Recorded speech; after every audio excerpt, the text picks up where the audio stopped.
이번 챕터에서는 우리 오브젝트 디텍션이라고 하는 것, 한글로 이제 뭐 객체 검출 혹은 객체 탐지라고 하는 태스크입니다. 먼저 이제 오브젝트 디텍션에서의 기본적인 배경 지식들에 대해서 조금 살펴보도록 하죠. 오브젝트 디텍션, 객체 검출이란 무엇인가? 두 가지가 합쳐져 있다고 보시면 되는데, 첫 번째는 클래시피케이션, 두 번째는 박스 로컬라이제이션입니다. 이제 여기 그림에서 볼 수 있듯이 사진 하나가 들어왔을 때 이 사진이 뭐 개 사진이냐 고양이의 사진이냐 뭐 이런 거는 우리가 앞에서 했던 거와 마찬가지로 이제 클래시피케이션 분류 문제라고 할 수가 있겠죠.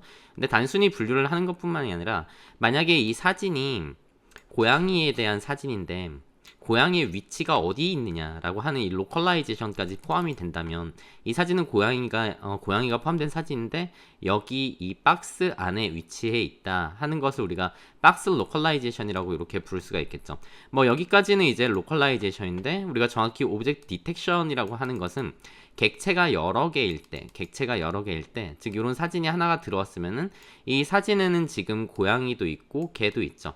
개는 여기에 있고 고양이는 여기에 있다 하는 이런 정보를 같이 뽑아주는 것을 우리가 오브젝트 디텍션이라고 이렇게 부르게 됩니다. 뭐 인스턴스 세그멘테이션 여기 나오는 요거는 이제 나중에 좀 살펴보기로 하고요. 클래시피케이션 당연히 어떤 객체를 이렇게 분류하는 클래시파잉 하는 태스크가 될 거고, 로컬라이제이션은 이제 그 해당 객체를 주변을 둘러싸는 우리가 바운딩 박스라고 부릅니다. 바운딩 박스 혹은 비박스라고 이렇게 부르는데, 바운딩 박스의 위치를 정의하는 것까지 이렇게 두 가지가 결합된 태스크가 오브젝트 디텍션이라고 보시면 될 것 같아요. 오브젝트 디텍션은 우리 현재 실생활에서도 굉장히 널리 쓰이는 잘 발전된 분야 중에 하나입니다. 응용 사례로는 뭐 우리가 자율주행 같은 데에서 당연히 차가 혼자서 어떻게 가려면은 얘는 자동차고 여기는 뭐 신호등이 있고 여기는 사람이 있고 이런 걸 이제 검출할 때 당연히 필요한 기술이 될 거고요.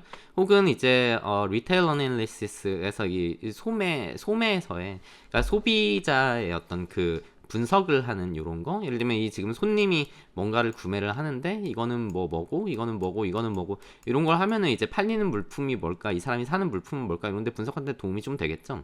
그리고 안전, 뭐 공사 현장 같은 데서 안전을 좀 감시하는, 모니터링하는 이런 데에서 여기 우리가 이제 엑스케베이터, 포크레인이라 그러죠. 포크레인이랑 덤프 트럭 같은 게 이렇게 있어가지고 얘네를 이제 보면서 뭐 어떤 사고가 일어나거나 이런 걸 좀 모니터링을 좀 하기도 할 거고, 얘는 우리가 CCTV, 그러니까 방범이라든가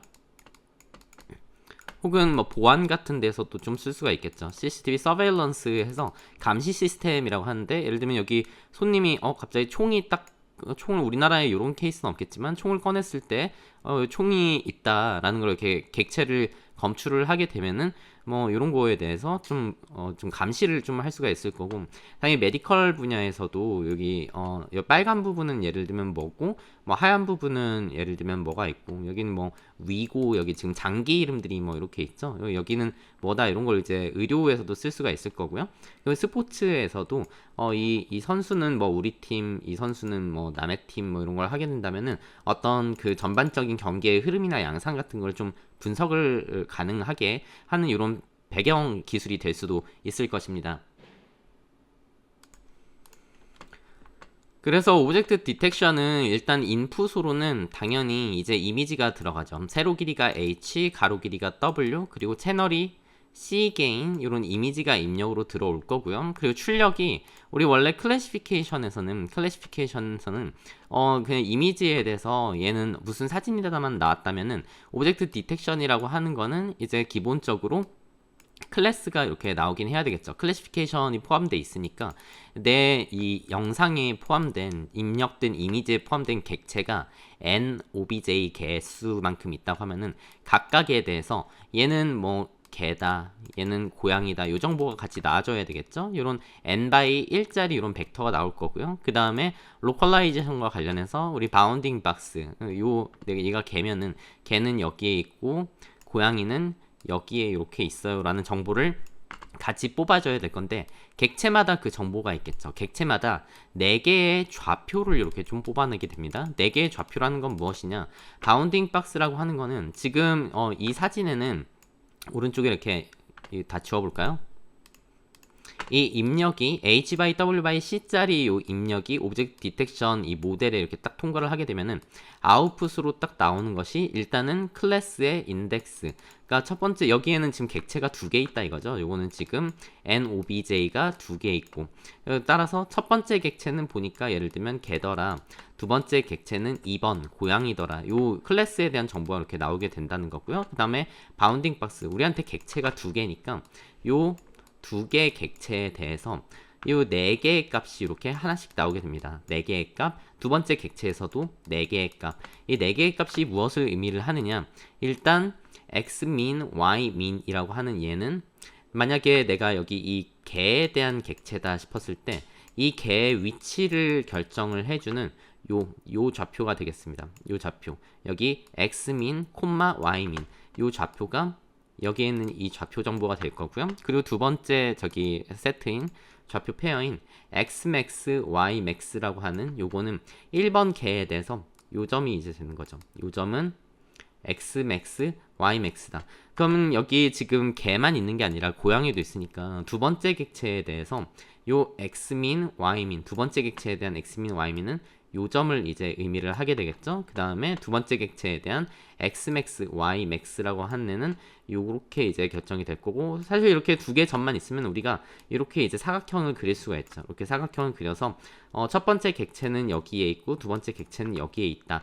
그래서 오브젝트 디텍션은 결국 두 종류의 어떤 출력을 낸데 첫 번째는 바운딩 박스라고 하는 객체를 둘러싸는 어떤 박스에 대한 4개 좌표를 이렇게 뽑아내게 되고 그 다음으로는 각 객체의 클래스, 얘가 개인지 고양이인지 말인지 소인지 뭐 요거에 대한 정보를 객체마다 뽑아내게 되는 이러한 조금 출력을 보이게 됩니다. 이 바운딩 박스 같은 거는 이제 조금 모델마다 다른데 지금 여기에서는 지금 이 장표에서는 여기에 xmin, ymin, xmax, ymax 이렇게 두 개를 뱉어 가지고 이걸로 이렇게 사각형을 그릴 수도 있지만 우리가 또는 어떤 식으로 또 할 수가 있냐면은 요렇게 두 개 좌표를 안 잡고 여기 xmin, ymin 이 점을 중심으로 가로 길이는 얼마, 세로 길이는 얼마 이렇게 출력을 내는 모델들도 있어요. 어찌됐건 숫자 4개는 필요한 겁니다. 시작점, x, y에 대한 거, 그 다음에 가로 길이, 박스의 세로 길이 이렇게 4개 숫자를 뱉는 모델들도 있고 혹은 여기 끝점을 잡는 게 아니라 박스의 가운데 점을 잡는 모델들도 있어요. 가운데 예를 들면은 x 1번 객체의 센터, 그 다음에 y 1번 객체의 센터 y 좌표 하고서 이 두 개의 값과 더불어서 요 가로 길이, 얘 가로 길이 w 그리고 얘 세로 길이 h 뭐 이런 식으로 4개의 값을 뱉을 수도 있는데 뭐가 어찌 됐건 간에 어떻게 4개의 숫자가 있으면 우리는 박스를 하나를 그릴 수 있어서 객체마다 4개의 박스에 대한 정보를 출력을 해준다 라고 생각을 하시면 좋을 것 같습니다.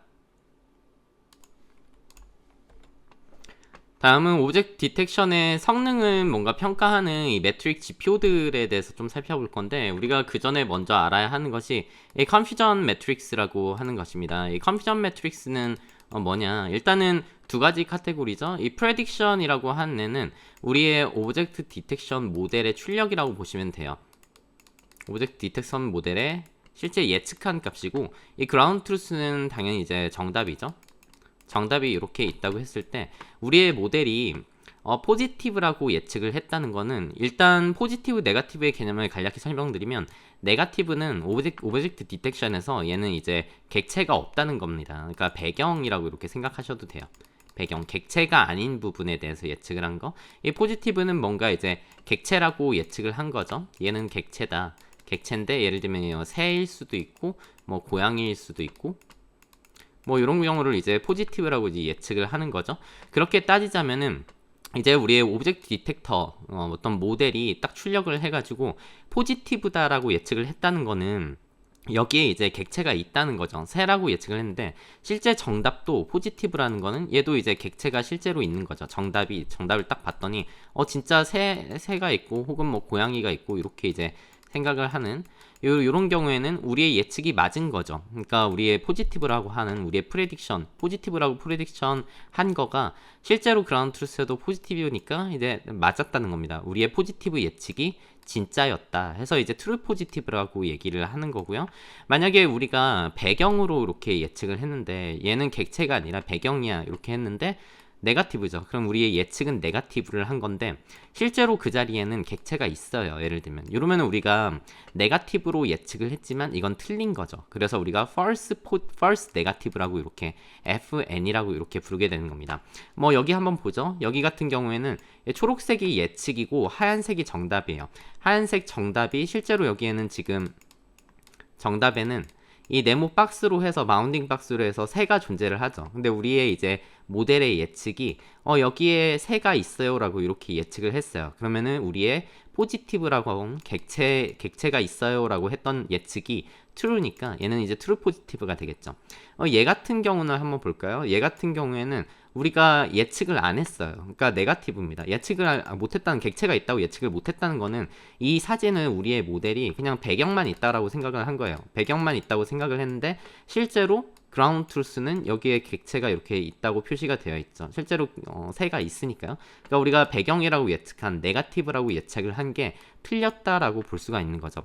뭐 나머지 그렇다면은 생각을 해볼 수가 있는 게 우리의 예측이 포지티브 뭔가 객체가 있다고 예측을 했는데 우리의 포지티브라고 한 예측이 틀렸다는 거는 정답은 아니라는 거죠. 정답은 이제 객체가 없거나 그러니까 배경이었거나 혹은 다른 객체가 있거나 이런 케이스를 얘기를 하는 겁니다. 지금 요 케이스를 한번 보면은 여기에 지금 객체가 있기는 해요. 객체가 있기는 한데 우리의 예측이 뭔가 객체가 있다고 이렇게 포지티브라고 예측을 했어요. 포지티브라고 예측을 했는데 이 실제 정답은 얘는 지금 새죠, 새인데 우리의 예측이 지금 고양이로 했죠. 고양이라고 예측을 했기 때문에 우리가 뭔가 포지티브로 예측을 하긴 했는데 틀렸다. 이 경우를 이제 false positive라고 생각을 할 수가 있는 경우죠. 그 다음에 우리가 네거티브라고 예측을 했는데 실제로 배경이 네거티브다. 이러면 우리의 네거티브라고 예측을 한 게 맞았으니까 true negative라고 이렇게 부르게 되는 겁니다. 이 오른쪽 아래에 있는 그림을 보게 되면은 실제 이 하얀색 여기는 실제로 없어요. 뭐가 없죠. 근데 우리의 예측 또한 여기에 그냥 네거티브라고 얘는 배경이야 라고 이렇게 생각을 했으니까 우리의 네거티브라고 한 예측이 맞았다 해서 true negative라고 부를 수가 있는 거. 우리가 전체 이미지에 지금 이 이미지에는 그라운드 트루스 객체가 하나밖에 없어서 그런데 그라운드 트루스 객체가 여러 개 있다고 생각을 해보면은 우리가 이렇게 true positive 혹은 false negative, false positive, true negative에 대한 confusion matrix를 이렇게 그릴 수가 있다는 얘기가 되겠습니다. 요 개념을 좀 잘 생각을 해보셔야 됩니다. 요거를 기억을 좀 하셔야 되는 게 뒤쪽에서 요거를 갖다가 실제로 계산을 해서 다른 지표에 좀 쓰기 때문에 이 용어를 좀 잘 기억을 해주시는 게 좋아요. 그리고 이 컨퓨전 매트릭스는 오브젝트 디텍션뿐만이 아니라 다른 많은 분야에서도 쓰는 이런 어떤 좀 정량적인 측정법이어서 여러분들이 알고 계시면은 나쁠 것이 없습니다. 여기서 조금 궁금한 거는 다음으로 넘어가기 전에 예를 들어 얘 같은 경우에 우리가 포지티브라고 예측을 했는데 얘가 맞았다고 생각을 해보죠. 근데 실제로는 지금 우리 정답으로 되어 있는 이 하얀색 박스랑 우리 예측인 녹색 박스가 정확히 일치하지는 않잖아요. 그러면 얼마나 얘네가 일치를 해야 얘를 true라고 이렇게 판정을 할 거냐 혹은 false라고 이렇게 판정을 할 거냐 요거에 대한 기준이 필요한데 요거에 대한 기준이 되는 것이 다음 장에 나오는 이 IOU라고 하는 이런 매트릭입니다. IOU는 intersection over union이라고 한 거의 약자죠. 이제 intersection over union이라고 하는 결국은 얘를 말 그대로 풀었으면은 union 분의 intersection 그러니까 한글로 하면은 합집합 분의 교집합이라고 이렇게 생각을 하시면 될 것 같아요. intersection over union이라고 하는 합집합 분의 교집합이다. 요거 같은 거 보면은 지금 정답이 보라색입니다. 정답이 보라색인데 우리 예측이 파란색이라고 하면은 굉장히 잘 일치를 하죠. 얘를 이렇게 생각을 해보면은 지금 합집합 요 두 개 박스의 넓이를 이렇게 합친 것분에 두 개 겹치는 거에 대한 이 교집합에 대한 거를 이렇게 딱 나눈 게 IOU인데 얘는 지금 그 수치가 굉장히 높죠. 거의 한 97%, 0.97 정도 나오니까 얘는 아주 훌륭하다라고 볼 수가 있고요. 그 다음에 이 가운데 케이스를 보면은 이 정답은 요만큼인데 IOU를 계산을 해보면은 우리의 예측은 지금 파란색이라는 거죠.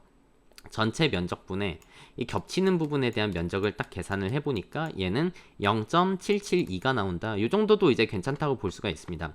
근데 맨 오른쪽에 이 케이스를 보게 되면은 정답은 이만큼인데 우리의 예측이 요만큼이라고 해보면 전체 면적분에 겹치는 부분은 요거밖에 없어서 지금 IOU 수치가 0.324, 32% 정도밖에 안 나오니까 얘는 좀 예측을 잘 못했다고 할 수가 있겠죠. 보통 우리가 이 앞장에서 이게 true냐, 네가 예측한 포지티브가 실제로 포지티브냐, 얘가 true냐, 혹은 뭐 false냐, 뭐 요거를 계산하는 데 있어서 기준으로 두는 값이 이 IOU가 50% 이상이면, 즉 일반적으로 IOU가 0.5 이상일 때는 네가 제대로 했다. 0.5가 안 될 때는 잘 못했다. 얘에 대한 어떤 임계값으로 우리가 보통 설정을 많이 합니다. 요 수치를 몇으로 하느냐에 따라서 좀 기준이 빡빡하죠. 근데 나는 0.75 이상이네만 네가 0.75만큼 이렇게 맞춰야만 널 정답으로 처리를 하겠다. 뭐 예를 들면 0.7로 한번 세팅을 해봤다고 해보죠. 0.7로 세팅을 하면은 이렇게 맞춘 애는 지금 틀렸다고 보는 거예요. 네가 얼추 맞긴 했는데 면적이 0.8이라고 해볼까요? 0.8이라고 하면은 면적이 0.8이 안 되니까 IOU가 0.8이 안 되니까 얘는 너는 틀린 거야 라고 이렇게 하게 되는 겁니다. 그러니까 요 IOU 스레숄드가 높을수록 뭔가 판정이 빡빡해지는 거다라고 생각을 하시면 좋아요. 여기에도 이렇게 지금 예제가 나와 있죠. 여기 같은 경우에는 이 보라색이 원래 그라운드 트루스 정답이고요. 파란색이 우리 예측인데 0.92 정도의 IOU가 나오고, 우리가 만약에 IOU 스레숄드를 0.5 이상이 되는 애만 맞았다라고 해본다면은 이 가운데 있는 애는 이제 틀린 거죠. 우리가 포지티브라고 예측을 했는데 IOU 면적이 전체 면적분의 요거밖에 안 되니까 얘는 0.25, 0.5를 못 넘죠. 0.5를 못 넘으니까 얘는 false라고 이렇게 지금 판정을 한다는 겁니다. 얘 같은 경우도 우리가 얘는 IOU가 애초에 0%, 우리 애초에 틀렸죠. 얘는 원래는 정답이 포지티브인데 우리가 네거티브라고 예측을 했으니까 얘는 애초에 틀린 false 네거티브가 되는 것이고요. IOU에 대한 거를 이제 좀 설명을 드렸습니다. 그렇다면은 다시 이 컨퓨전 매트릭스로 돌아와서 우리는 프리시전과 리콜이라고 하는 요거에 이제 좀 설명을 드려야 할 것 같은데, 프리시전은 우리의 한글말로는 얘를 이제 정밀도라고 보통 표현을 하는 것 같아요. 정밀도. 리콜이라고 하는 애는 이제 재현율이라고 표현을 하는데, 사실 한글로 얘기하면 이게 뭔 말인지 잘 몰라서 여기 수식을 한번 보시게 되면 이 프리시전이라고 하는 애는 true positive 더하기 false positive 분의 이제 true positive 얘를 얘기를 하는 것이 이제 precision이라는 수치가 되겠습니다. 이게 무슨 말이냐, 즉 얘는 우리가 전부 다 뭔가 예측을 하기는 했는데 그 중에 맞은 예측이 몇 %가 있느냐, 요거에 대한 정밀도, 우리 예측에 대한 어떤 정밀도를 계산하는 지표라고 보시면 되고요. recall이라고 하는 애는 true positive 더하기 false negative, true positive 더하기 이제 false negative 요거 분의 이제 true positive, 즉 실제로 영상에 정답 객체가 이만큼 있는데 그 중에 맞은 게 몇 %냐라고 이렇게 생각을 하시면 돼요. 요거가 이렇게 말하면 뭐가 다른지 이제 조금 헷갈리실 수도 있는데, 저는 이렇게 헷갈릴 때 이렇게 외우거든요. 이 프리시전은 우리의 예측 기준으로 이제 정확도를 평가를 하는 지표고요. 리콜이라고 하는 애는 정답 기준으로 이제 정확도를 예측을 한다. 요거 한번 예를 들어보죠. 요 사진을 보면서 한번 얘기를 해볼게요. 요 사진에는 지금 프리시전부터 생각을 해보겠습니다. 우리가 모델에다가 이 사진을 딱 넣었더니 이 박스 하나가 새라고 이렇게 나왔다고 해볼게요. 얘 하나가 새라고 딱 나왔으면은 얘는 우리의 예측이라고 하는 애는 하나만 했죠. 하나만 예측을 했는데, 여기 지금 그라운드 트루스는 이렇게 있겠죠. 실제 정답이 이렇게 뭐 있을 거예요. 정답 여기 새가 있고 여기에도 새가 있어요. 이렇게 했는데 프리시전이라고 하는 애는 우리의 예측 기준으로만 하니까 예측을 하나 했는데 그 예측이 맞았죠. 나의 모든 예측 중에서 맞은 게 하나가 내 예측을 하나 했는데 맞은 게 하나니까 프리시전은 100% 맞춘 겁니다. 프리시전은 1.0이에요. 내가 하나 예측했는데 그 하나가 맞았어요. 그래서 100%가 되는 거죠. 반면에 리콜을 한번 생각을 해볼게요. 리콜 같은 경우에는 정답 기준이에요. 정답을 생각을 해본다면 실제로는 여기 새 하나가 있고 여기 새 하나가 있는데, 그러니까 정답은 두 개가 있는데 우리가 맞춘 거 지금 하나점. 따라서 여기서 리콜은 50%가 됩니다. 요거를 생각을 해보면은 이게 지금 프리시전과 리콜이 뭔가 조금 다르구나를 좀 느끼실 거예요. 이 프리시전 정밀도라고 하는 애는 내가 예측한 애들 중에서 정답인 애의 그 퍼센테이지, 그리고 리콜이라고 하는 애는 모든 정답 중에서 내가 맞춘 애의 퍼센테이지라고 생각을 하시면 되고, 일반적으로 이 프리시전과 리콜은 하나가 높아지면은 하나가 작아지고 이런 경향이 있습니다. 프리시전이 낮게 나오면은 리콜은 높게 나오고, 이게 어째서 이러한 트레이드 오프 관계를 갖느냐. 트레이드 오프 관계를 갖는 이유가, 예를 들어서 우리가 프리시전을 높이고자 하면은, 프리시전을 내가 높여야지 하면은 예측을 최대한 조금만 하면 돼요. 예측을 되게 보수적으로 하면 됩니다. 예측을 뭔가 조금만 이렇게 해버리게 되면은 마치 오른쪽의 예제가 지금 그런 예제죠. 우리가 뭔가 확실한 오브젝트만 딱 예측을 하게 되면은 내가 예측한 게 뭐 한 개, 두 개인데 얘가 맞아버렸네 하면은 프리시전 높아져요.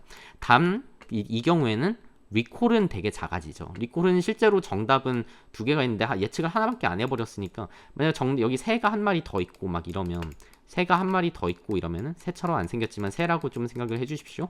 새가 3개나 있는데 네가 예측한 건 하나밖에 없지 않느냐. 그러니까 3분의 1밖에 안 되는, 이 프리시전을 높이고자 하면은 이제 조금만 예측을 하면 되는 거고, 반대로 내가 리콜을 높이고자 하면은 막 예측을 그냥 막 많이 하면 됩니다. 예측을 이렇게도 하고 이렇게도 하고 뭐 이렇게도 하고 이렇게도 하고 이렇게도 하고 하면은 정답이 뭔가 걸릴 거니까, 얘 리콜 기준으로 봤을 때는 제가 박스를 지금 하나, 둘, 셋, 넷, 5개 예측을 했다고 했을 때 실제로 내가 정답 맞은 게 여기 2개가 있잖아요.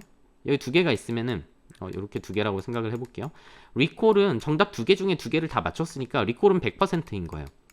근데 프리시전 기준으로 봤을 때는 내가 5개를 예측했는데 그 중에 2개밖에 안 맞은 거니까 이 경우는 40% 정도밖에 안 되는 거죠. 이렇게 리콜을 높이고 싶을 때는 최대한 많이 찍더라도 많이 예측을 하면은 리콜은 높아집니다. 대신에 프리시전은 작아지죠. 이런 식으로 리콜과 프리시전과 리콜은 서로 하나가 높아지면은 하나가 낮아지는 이러한 트레이드 오프 관계가 있어서, 얘네를 하나만 재서는 우리 오브젝트 디텍션이 잘 돌아간다고 생각을 할 수가 없고, 얘네 2개를 전부 다 고려를 해야 되고요. 그 요 2개를 전부 다 고려한 매트릭이 별도로 또 존재를 한다는 거죠. 뭐 추가적으로 설명을 드리자면, 저희 예측이 이랬고, 뭐 원래 정답이 새가 실제로는 이런 정답이 달려있다고 했을 때 얘가 뭐 맞았냐 틀렸냐 기준은 아까 말씀드린 IOU 기준으로 한다는 겁니다. IOU가 0.5 이상이 되면은 얘는 맞았으니까 트루 포지티브로 할 수 있어. 뭐 얘는 0.5가 안 되면은 얘는 이제 false 포지티브야. 뭐 이런 식으로 이제 기준은 IOU 기준으로 하고요. 프리시전과 이제 리콜이 트레이드 오프 관계가 있으니까 얘네 2개를 둘 다 고려를 해서 계산하는 매트릭이 Average Precision이라고 하는 개념입니다. 우리가 AP라고 이렇게 부르게 되고요.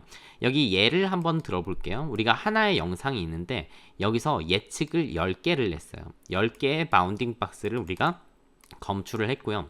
실제 그라운드 트루스는 정답은 15개의 객체가 이 이미지 안에 있다는 거예요. 그럼 이 2개 숫자만 가지고 우리가 뭘 먼저 구할 수 있죠? 리콜이라고 한 애를 먼저 구할 수 있죠. 리콜이라고 한 애는 정답분에 의해 우리가 예측한 거가 몇 개나 맞았냐에 대한 뭐 요런 거라서, 리콜 자체는 요 2개만 갖다가는 안 되죠. 요거를 먼저 설명을 좀 드려야 되겠네요. 우리가 10개 박스를 예측을 했는데 1개, 2개, 3개, 4개, 5, 6, 7, 8, 9, 10개를 예측을 했는데, 이제 IOU를 이렇게 재가지고 계산을 해보니까 A라는 애는 포지티브라고 예측을 했는데 진짜 정답이야. B라는 애는 포지티브라고 예측을 했는데 진짜 정답이야. C라는 애는 포지티브라고 예측을 했는데 얘는 틀렸어. 정답이 아니었어. D라는 애는 트루 포지티브라고 예측을 했는데 맞았어. E라고 하는 이 박스는 포지티브라고 예측을 했는데 진짜 거기에 객체가 있다. 그리고 F라고 하는 애 역시 포지티브라고 예측을 했는데 여기에는 실제 객체가 틀렸다는 거죠. 객체가 없거나 다른 객체였다. 뭐 이런 거 틀렸다는 거고, 이렇게 따져보면은 지금 트루 포지티브가 7개가 나왔습니다. 하나, 둘, 셋, 넷, 다섯, 여섯, 일곱. 즉 우리 영상에는 실제로 객체가 15개가 있는데 그 중에 7개가 맞았으니까 리콜이라고 하는 수치, 전체 정답이 15개가 있는데 그 중에 7개가 맞았다. 요게 이제 리콜이 되는 거고, 프리시전을 생각을 해보면은, 프리시전은 내가 예측을 지금 10개를 했죠. 10개를 예측을 했는데 이 중에 7개가 맞았으니까 10분의 7이 이제 프리시전이 되는 거죠. 프리시전은 0.7, 리콜은 0.47 이렇게 이제 되는 거고요. 그러면은 이 두 개를 다 고려했다는 이 에버리지 프리시전 도대체 뭐냐? 이 우리 오브젝트 디텍션이라고 하는 애는 예측값이 두 개가 나온다고 사실 말씀을 드렸었는데, 첫 번째는 바운딩 박스를 결정을 하는 객체마다 이제 4개의 좌표값이 이렇게 나온다고 했었고요. 그 다음에 클래스 해서 이 n개의 객체가 각각이 뭐 개냐 고양이냐 하는 뭐 요거에 대한 n개에 대한 숫자가 나오고, 추가적으로 사실 하나 더 나오는 게, 이거는 있는 알고리즘이 있고 없는 알고리즘이 있는데 이 오브젝트니스라는 수치가 또 나옵니다. 오브젝트니스. 그러니까 이 클래스라고 하는 애는 객체가 있으면은 그게 배경이냐 이제 객체냐만 구분을 하는 게 아니라, 객체 중에서도 이게 소냐 말이냐 이런 것들이 다 숫자로 나와. 소는 0번, 말은 1번, 뭐 개는 2번, 사람은 3번, 뭐 이렇게 하면은 요 숫자가 이렇게 하나씩 다 나오는 게 이제 클래시피케이션, 우리가 알고 있는 클래시피케이션이고요. 오브젝트니스는 객체면은 1, 배경이면 0, 요거를 이제 추가적으로 뽑아줄 수가 있거든요. 0과 1이라는 거는 제가 항상 말씀드리지만 0과 1이 나오면 우리가 바이너리도 생각을 해야 되지만 확률로 이렇게 생각을 해야 됩니다. 그러니까 요거를 거꾸로 생각을 해보면, 우리가 객체라고 예측을 했는데 1에 가까울수록 객체에 대한 자신감을 갖고, 그러니까 요거를 이제 컨피던스라고 불러요. 객체라고 내가 예측을 했는데 내가 얘 객체긴 한데 한 57% 정도 자신해, 뭐 이런 숫자를 내보낸다는 거죠. 그리고 얘는 78% 정도, 뭐 어쨌든 요런 숫자가 이제 별도로 나오는 모델들이 있어서, 이 컨피던스를 기준으로 얘를 갖다가 이제 내림차순으로 이렇게 딱 정렬을 좀 해보면은 요 표를 갖다가 이렇게 이제 바꿀 수가 있죠. 컨피던스가 높은 순서부터 낮은 순서대로 이제 디센딩 오더로 해서 컨피던스 기준으로 이렇게 소팅을 딱 해보면은 이렇게 딱 만들어지고, 이때 이제 여기 얘는 트루 포지티브, i라는 박스는 트루 포지티브였고, 그리고 뭐 2라는 박스는 트루 포지티브였고, 요가 이렇게 다 나오죠. 그 요거를 갖다가 뭐 누적 얘는 뭐 신경 안 쓰셔도 될 것 같고, 프리시전과 이 리콜을 그때그때 생각을 해보면은, 내가 이 한 개 박스만 봤을 때는 지금 한 개 예측을 했는데 한 개가 맞았으니까 프리시전은 1이죠. 그리고 리콜 같은 경우에는 정답이 15개인데 지금 한 개 맞았으니까 15분의 1이 될 것입니다. 그 다음에 그 다음 줄까지 봤을 때는, 요 두 개를 봤을 때는 내가 예측을 2개를 했는데 2개 다 맞았으니까 프리시전은 1이 되는 거고요. 리콜은 정답이 15개인데 2개가 맞았으니까 이제 0.13이 되는 거죠.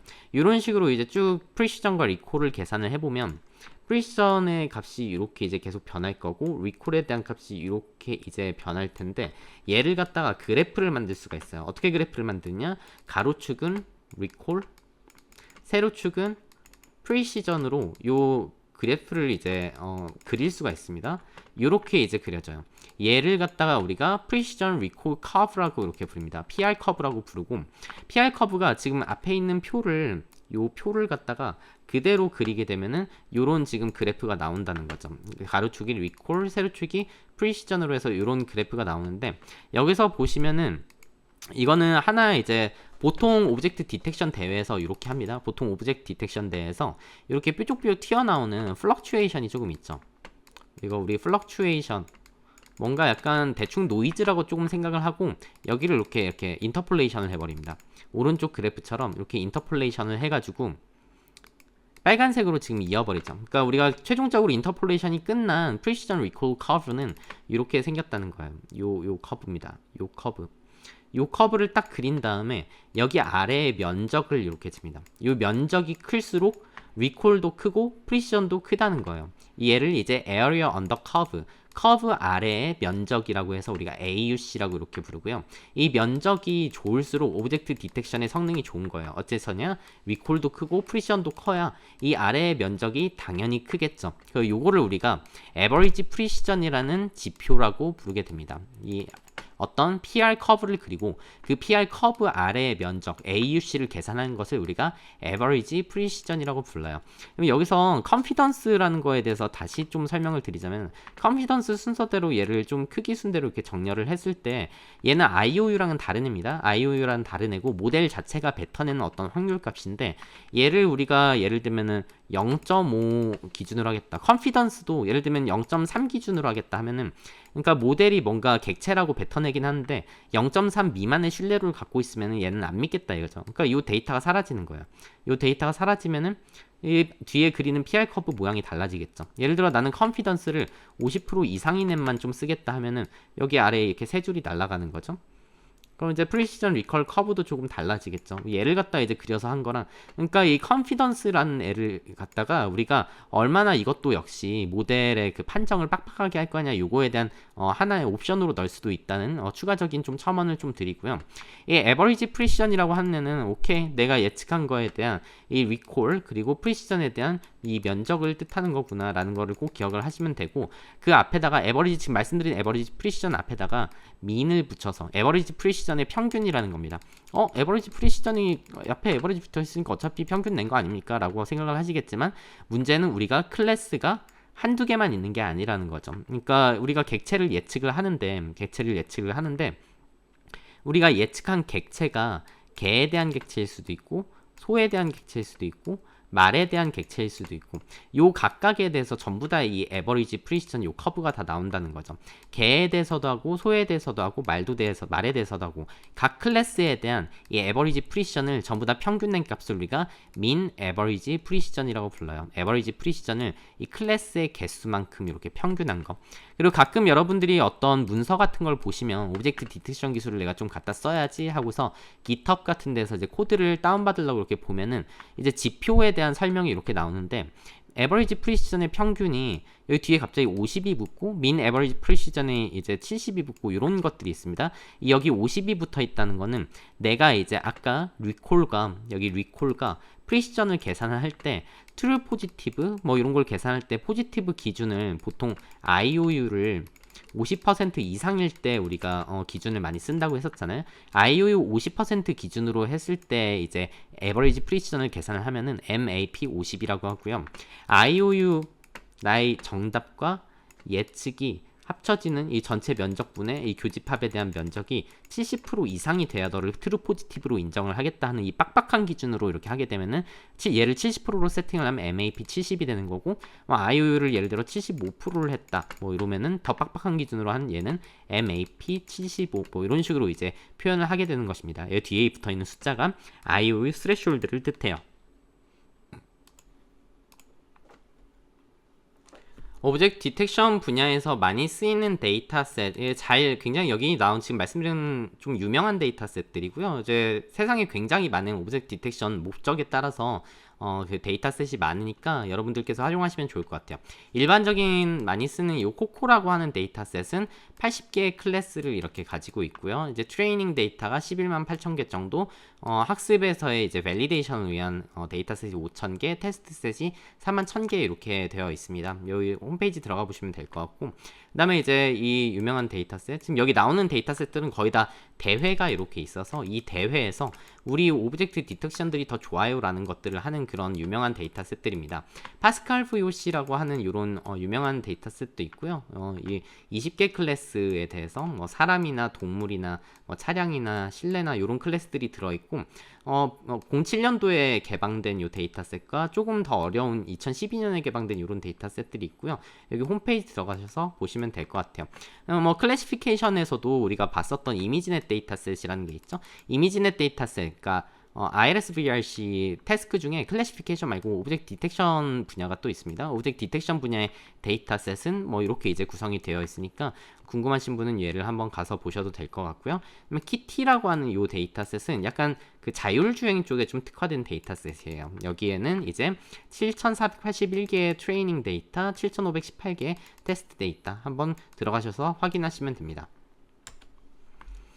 오브젝트 디텍션을 이제 스크래치 코드부터 이렇게 짜시는 분만이 없고 좀 잘 알려진 라이브러리들이 있어서 여러분들이 오브젝트 디텍션을 쉽게 이용을 하실 수가 있는데, 유명한 디텍션 라이브러리들이 이제 MM 디텍션이라고 하는 라이브러리, 이제 오브젝트 디텍션에 대한 툴박스를 제공을 하고, 이제 요 어떤 그 언어는 파이썬이고 파이토치로 이렇게 구현이 많이 되어 있습니다. 여기 들어가셔서 나는 이 오브젝트 디텍션 모델을 내가 좀 써보고 싶은데 하시면 써보셔도 될 것 같고, 디텍트론 2라고 하는 데는 이제 예전 페이스북 AI 리서치, 그러니까 여기 페어라고 부르는, 지금은 메타라는 회사죠. 여기에서 내놓은 디텍트론이라고 하는 요 라이브러리가 있어요. 여기 안에 이제 오브젝트 디텍션 어떤 패키지들이 잘 들어있으니까 갖다 그냥 꺼내다 쓰시면 됩니다. 이 페이스북이 원래 이 오브젝트 디텍션을 굉장히 잘하는 그런 회사예요. 우리 지금 굵직굵직한, 이제 앞으로 제가 설명을 드리겠지만 유명한 모델들이 대부분 이 페이스북에서 개발이 되었습니다. 욜로라고 하는 거는 이거는 학부생분들 되게 많이 쓰시는 것 같아요. 이제 욜로 이제 1, 2, 3, 4, 5, 6, 7, 8, 9까지 제가 본 것 같은데 계속 개발이 되고 있습니다. 욜로도 이제 써보시고 싶으신 분은 파이토치로 되어 있기도 하고, 얘는 이제 다른 그 텐서플로우로도 좀 있고 C로도 있고 좀 그런데 파이토치로 주로 이렇게 되어 있으니까 가서 보시면 될 것 같고, efficient net이라고 하는 이런 라이브러리도 있어요. 이 우리 클래시피케이션 쪽에서 잠깐 다뤘었던 efficient net이라고 하는 그 아키텍처를 이제 백본으로 가지고 가는 오브젝트 디텍터 모델이 되겠습니다.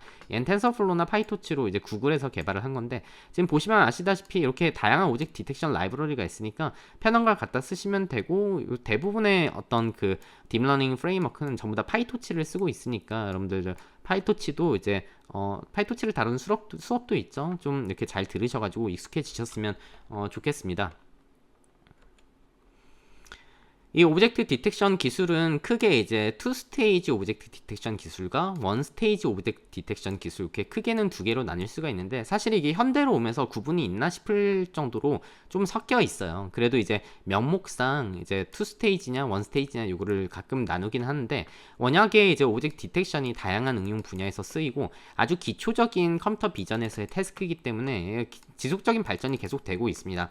그래서 옛날에는 이런 어떤 그 피처들, 사람이 어떤 직관을 가지고 설계한 피처 중심으로 이렇게 뽑아내는 오브젝트 디텍션 기술들이 이렇게 등장을 했었다면은, 그 우리 딥러닝의 원년이 되는 알렉스넷의 출현으로 이제 나타난 이 딥러닝 시대 이후부터는 원스테이지의 계열들이 이렇게 이제 주요한 원스테이지 쪽은 주로 욜로 쪽을 많이 다루게 되죠. 욜로나 SSD라고 하는 이 싱글샷 멀티박스 디텍터라고 하는 거, 욜로라고 하는 거는 You Only Look Once의 약자입니다. 요런 기술들, 레티나넷이나 얘네들은 제가 이제 수업에서 이제 다룰 거고요.